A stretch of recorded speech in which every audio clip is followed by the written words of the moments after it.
2010년 세계 학생 최종 우승팀은 의회 민주주의 역사에서 보통 야당이 된다는 것은 긴 휴가를 갖는다는 뜻이다. 18세기 영국에서 야당이 의회에 참석한다는 규정 자체가 없었다. 그래서 대부분은 여름 열장 같은 데로 가서 선거에서 패배한 상처를 회복하고 권력을 되찾을 전략을 짰다. 정당은 언제나 안정을 찾지 못하고 끊임없는 내분과 징계로 소란했다. 이 타락한 상황을 바꾸기 위한 사람이 에그먼드 버크였다. 아일랜드의 보수정당 휘그당 정치자이자 학자인 버크는 정당을 위해서 야당이 일관되게 수호해 나갈 프로그램을 만들었다. 그러면서 정당이 성원 모두가 지지하는 특정 원칙에 입각하여 공동의 노력으로 국가 이익을 추구하는 사람들의 결합체가 되어야 한다는 비전을 내세웠다. 야당의 존재에 대해서 이런 관점은 1700년대에는 별로 호응을 얻지 못했다. 경쟁관계에 있던 한 정치가는 버크 쪽에 보낸 편지를 이렇게 썼다. 헛된 반대를 일삼는 걸로 나라에 봉사할 수는 없습니다. 하지만 한 세기가 지난 뒤에 버크의 제안이 규범으로 받아들여졌다.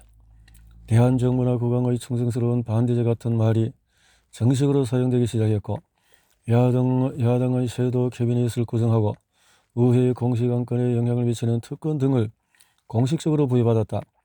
정치에 충성스러운 반대가 있다면 토론에는 반대 주장이 있다. 두 영역 모두 갈등과 의견 불치를 통해 함께 앞으로 나아가고자 한다. 분노가 주로 파괴로 이어지는 반면에 반대는 결코 경계를 넘어서지 않는 경쟁 형태를 추구한다.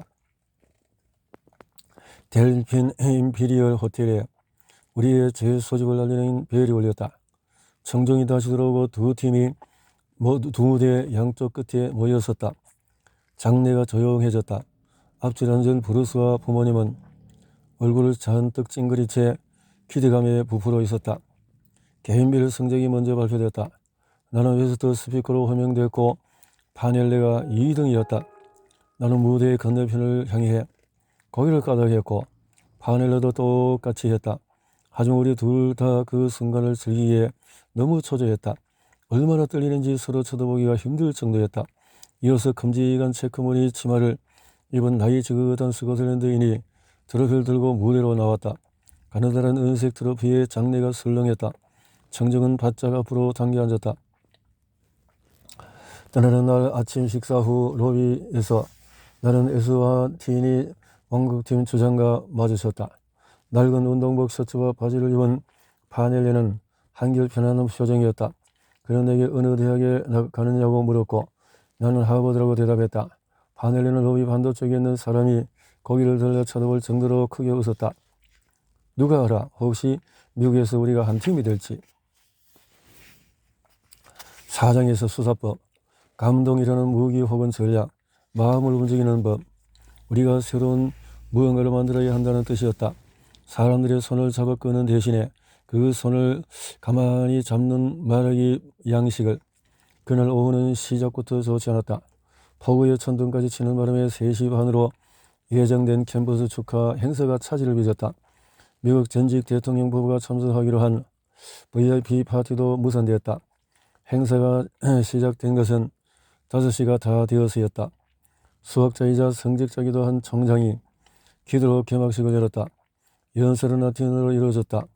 이어서 한 무더기의 사람들이 떼를 지어 나타났고 40대의 끝자락에 다다른 키 174cm 미국 전직 대통령 아들이 연단으로 올라가서 영어로 연설을 시작했다. 그의 이야기는 슬펐지만 사람들에게 희망을 주었다. 그는 머나먼 과거를 회고하는 것으로 말문을 열었다.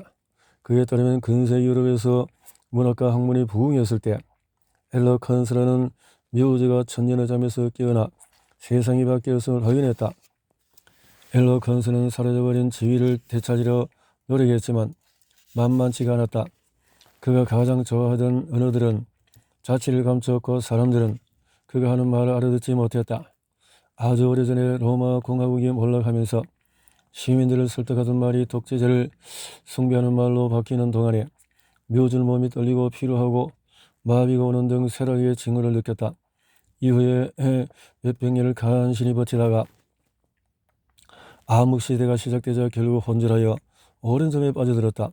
암흑시대가 끝나고 잠에서 깨어난 엘로컨스는 새로워진 세상을 돌아다니면서 자신이 한때 가장 활발히 활동했던 곳 세 군데를 둘러보았다. 대중 포럼들 마을 광장에 또 대체로 텅 비어 있었다. 더 심각하게는 소피스트와 사기꾼들이 들어차 있기도 했다. 하지만 뮤즈를 떠날 수밖에 없도록 만든 건 더 추한 광경이었다. 그가 가장 아끼던 연설 중에서 하나였던 키케로의 머리가 돌로 변해서 연단의 장식품으로 놓여 있었던 것이다. 법정에서 본 광경은 그보다 충격적이었다. 법원으로 이어지는 계단을 올라가니 자신의 아이 베르스와 시온이 족쇄를 찬 뒤에 법전에 묶여 있었다. 가티나를 더듬거리면서 수천 권의 책에 짓눌려 있는 자신의 모습도 보였다. 그래도 수기를 거듭하는 의회에서 생각이 나는 편이었다. 새로 생겨난 유럽 의회에 들어가서 각고의 노력으로 그들의 언어를 배우고 정치가들을 도울 수 있었으니까 그럼에도 절대 예전의 자신으로 돌아가지는 못했다. 1806년 6월에 애덤스는 하버드 대학교 수사학과 연설학 취임 이야기를 들려주면서 말문을 열었다. 하버드 대학교는 1636년 설립될 때 수사학 저역 설득하는 말하기 기술을 교과과정에 포함했다. 강의를 듣는 학생들은 매달 한 자리씩 각자 발표할 연설을 준비를 해야 했다. 이는 청교도 목사 배출이라는 학교의 설립 목적을 반영한 조처였다. 하지만 결정적인 계기는 보일스턴 교수직 기부금으로 이를 받은 디부트 수사학은 교과 과정으로 확고하게 자리잡아 이후에 수세대에 걸쳐 이어졌다. 사실 애덤스는 이 자리의 적격자는 아니었다. 그는 학자가 아닌 정치가였고 자신의 화술에 대한 의구심 때문에 늘 괴로워하던 사람이다.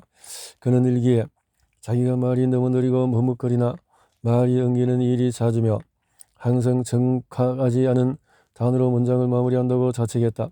애덤스는 이 수사학을 정치적인 이상과 접목시키는 것이 자신이 할 일이라고 생각했다. 애덤스는 이것이 엘로컨스에게 희망의 빛을 주는 일이라고 믿었다. 엘로컨스는 유럽의 전제군주에게 억압받고 의회에서 고통받았다. 이 뮤즈가 거쳐야 할 새집이 있다면 바로 미국 일터였다. 애덤스는 모든 시민이 나라는 일에 깊이 관심 갖는 진정한 공화제에서는 결코 웅변의 목소리가 공허해지지 않을 것이라고 선포했다. 이 최초의 보일스턴 교수는 마을이 되는 날 강의를 시작해서 3년 동안 학생들을 가르치다가 공직으로 돌아갔다. 그가 마지막으로 강의하던 날 예배당은 빈자리 하나 없이 꽉 찼다. 나중에 이 학교에서 가르치게 된 레버월드 에머스는 그의 가르침은 캠브리지에 오래도록 울려 퍼졌다라고 썼다. 애덤스가 떠난 다음에 그의 강의는 책으로 출간되었고 그는 유럽의 고전 작가들이 지휘한 장르에 중요한 족적을 남긴 미국인으로 인정받았다. 1825년 존 킨시 애덤스는 미국 대통령으로 취임했다. 임기를 마치고 나서는 미국 의회에서 열성적으로 노예제 반대에 앞장서며 여생을 보냈다. 나는 2010년 8월 시드니에서 꼬박 하루 걸려서 보스턴으로 오는 동안에 이 노인의 삶에 대해서 읽었다. 비행기 안에서는 기운 없이 축축 처졌다. 긴 비행시간, 좁은 개인 공간, 답답한 공기, 음식 모두 다 별로였다. 하지만 미국 역사책을 읽다가 이 대목을 만났을 때 누가 비행기 창을 확 부수기라도 한 듯 상쾌한 기분이 들었다. 애덤스 이야기는 나의 목적지가 어디인지 알려주었다. 거창한 생각에 몰두하게 좋아하는 18살짜리에게는 미국에 대한 그의 생각이 미래를 향한 엄청난 약속처럼 느껴졌다. 이러니 저러니 해도 그것은 한 사람이 나라의 미래를 논하는 것으로 유명해질 만큼 열린민주주의의 전통을 이어가는 젊은 공화국이었다. 이런 관점에서 보니 애덤스는 내게 단순히 정치라기보다는 어떤 정신의 구현으로 느껴졌다. 그의 일생을 보면 피나는 노력과 공부로 온갖 불우한 조건을 극복하고 마치 내 빛을 발하게 된 사람이었다. 확실히 그에게는 신화적인 요소가 있었다. 하지만 이는 어느 정도 낭만적으로 각색해 놓은 미국 사회의 한 부분이기도 했다. 이 나라는 자기네의 세상의 중심이라고 주장하면서도 다른 한편으로는 스스로를 변동의 도전자라고 여겼으니까. 무엇을 말하는가 보다 어떻게 말하는가. 수사법을 처음 알게 된 것은 6학년 때였다. 부시 초등학교 맨 끝의 빨간 벽돌, 건물 교실 바닥에 양반대를 하고 앉은 우리에게 머리카락을 보라색으로 물들인 열정적인 길크리스트 선생님은 조목조목 설명해 주었다. 그는 내가 처음으로 좋아하는 선생님이기도 했다. 수사법은 설득하는 말하기의 모든 요소와 관련되어 있어요. 단어, 말, 몸짓, 구조 같은 것들 말입니다. 주장이 무엇을 말하는가에 관한 것이라면 수사법은 어떻게 말하는가에 관한 것입니다. 선생님이 말했다. 나를 보세요. 제가 지금 어떻게 서 있지요? 킬크리스트 선생님은 자유자재로 몸을 쫙 폈다가 등을 구부렸다 하면서 갖가지 포즈를 취했다. 제 목소리는 어떻게 들리나요? 중년의 선생님은 바로 우리 눈앞에서 우렁찬 목소리로 연설하는 정치가로 변신하더니 한순간 목소리도 제대로 못 내는 수줍은 사람이 되었다. 반나이들은 얼마나 오래 뵀는지 눈을 깜빡이는 것조차 잃어버릴 정도였다. 하지만 킬크리스트 선생님이 이 변화무쌍한 연기를 마치고 수서법의 어린 기원을 소개하기 시작하자 아이들 대부분이 집중력을 잃어갔다. 나는 아이들의 시큰둥한 태도를 충분히 이해했다. 일상에서는 괴짜나 잘난 척하는 사람으로 취급당하고 싶지 않다면 로고스 같은 단어를 쓸 수 없을 터였다.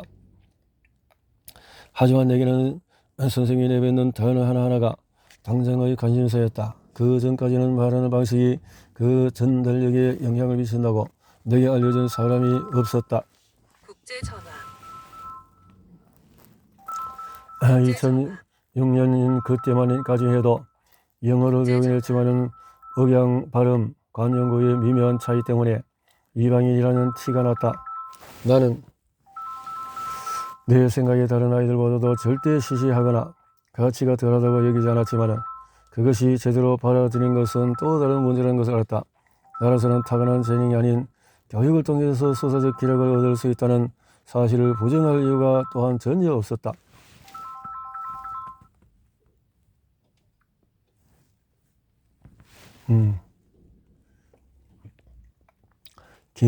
중학교 토론팀에서 수사법을 하나의 기계로 접근했다.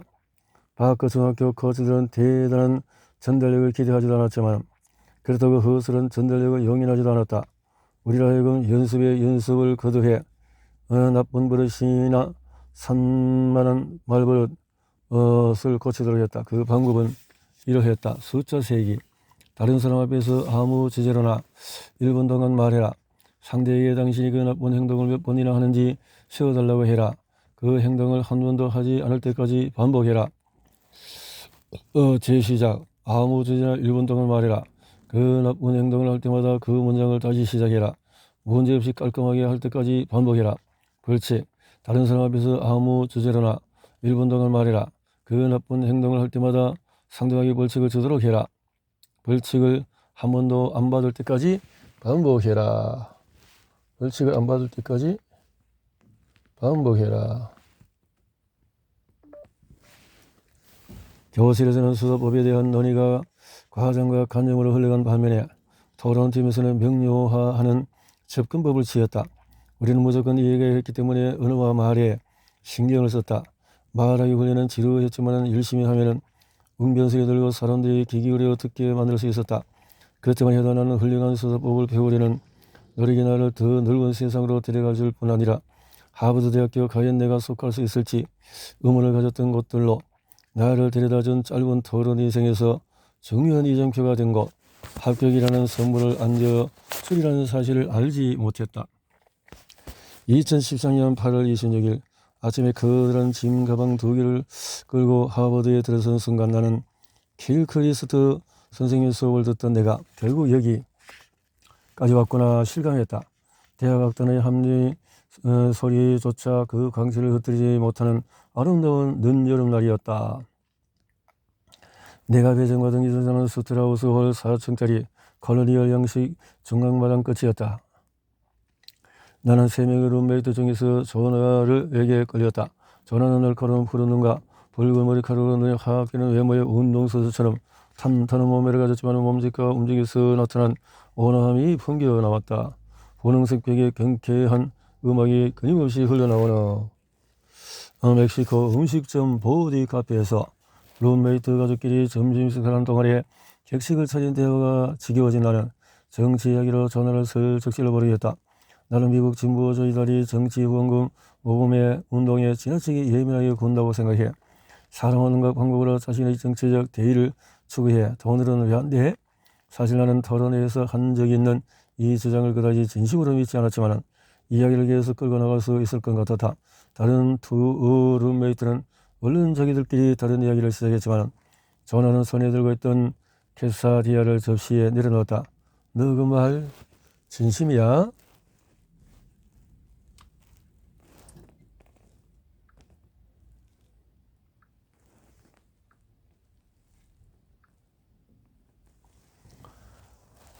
그 뒤로 5분여간 전화의 목소리는 커지지도 톤이 높아지지도 않았지만 어딘가 모르게 달라졌다.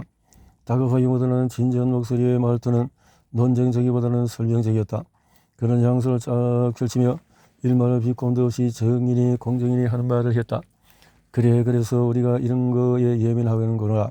말이 끝날 무렵에 그의 붉은 머리카락이 더 빨개져 있었다. 나는 전화에게 토론대회에 나가본 적이 있는지 물었다. 너 그거 전문이지? 전화는 잠시 말을 멈추더니 농담조로 말했다. 그는 난 그런 거 별로야. 그는 내가 영국인이라고 생각했는지도 몰랐다. 식당 밖으로 나온 뒤에 나는 손을 들어 어머니를 공항까지 모셔다 줄 택시를 잡았다. 눈시울이 촉촉해진 어머니를 보니 문득 쓰라린 깨달음이 왔다. 그날 오후는 각종 오리엔테이션에 참석하느라고 정신없이 보냈고 대학은 실로 마을이 넘쳐나는 곳이라는 것을 알게 되었다. 1600명에 달하는 신입생 중에서 특출나게 현명한 사람은 없어 보였다. 대부분 말로 자기 생각을 표현하는 데는 너무나 뛰어났고 다들 재기 넘치었다. 모두가 어떻게든 스스로에 대해서 설명하려고 애썼다. 그런 환경에서 논쟁은 중요한 역할을 했다. 논쟁은 사람들 앞에서 자신의 생각을 내보이고 요지를 증명하고 서로를 평가하는 자연스러운 방법이었다. 저녁 식사 테이블에서는 대중문화 이야기로 취침 전에는 정치 이야기로 다들 옥신각신했다. 나는 가급적 논쟁을 자제하려 했지만 이 타고난 토론자들에게 친밀감을 느끼지 않을 수 없었다. 11시쯤 되니까 녹초가 되었다. 룸메이트들은 이미 잠자리에 들었고 나는 소파에 들어누워서 부모님에게 문자를 보냈다. 그리고 거실 전등을 막 끄려는데 갑자기 똑똑하고 문을 두드리는 소리가 났다. 누구세요? 나는 길게 대화하는 것을 정말 좋아한다고는 하지. 고백하던 아래층 아이인가 싶었다. 하지만 이 시간에 똑똑 소리가 한 번 더 났다. 나야 바넬레. 9달 전에 처음 만났을 때 깡마른 소년이었던 바넬레는 훨씬 건장하고 여유로워 보이는 청년이 되어 있었다. 야 보현. 그는 거실로 들어오면서 곧 웃음이 터질 듯 명랑한 목소리로 내 이름을 불렀다. 나는 어떻게 날 찾았느냐고 묻지 않았다. 여기 온 첫날이 어떠냐고 묻는 것도 사실 별 쓸모 없는 말로 느껴졌다. 나는 몇 달 동안에 품고 있었던 질문을 했다. 그런데 그때 에스와티니 왕국팀은 어떻게 그렇게 잘한 거야? 그는 웃음을 터뜨렸다. 어떻게 아프리카 사람들이 결승전까지 진출했냐고? 나는 당황해서 그런 뜻이 아니라고 강렬했다. 하늘에는 자기네 팀의 토론대 영상을 마르고 닳도록 본 다음에 자기들이 토론하는 모습을 찍어서 모든 내용과 동작, 나쁜 버릇, 몸짓 등을 하나하나 분석했다고 설명해 주었다. 그저 열심히 연습한 거야. 마법의 단안 같은 건 없어. 나는 그건 정말 맞는 말이라고 맞장구 쳤다. 파날레는 자기도 내게 물어볼 게 있다고 했다. 보현, 우리 세계 학생 토론대회에 가서 한번 이겨보는 게 어때? 내가 미처 대담하기도 전에 파넬레는 준비한 것 같기도 하고 즉흥적인 것 같기도 하고 주장을 펼쳤다. 갈수록 목소리가 커지고 표현력도 강렬해졌다. 자기 시간뿐만 아니라 내 시간까지 당당히 뺏는 뻔할 정도로 야심찬 그의 모습에 의의가 없었다. 하지만 말을 제대로 골랐을 줄 아는 그 재주만큼은 도무지 부정할 수가 없었다. 이게 바로 너야, 바넬레가 말했다.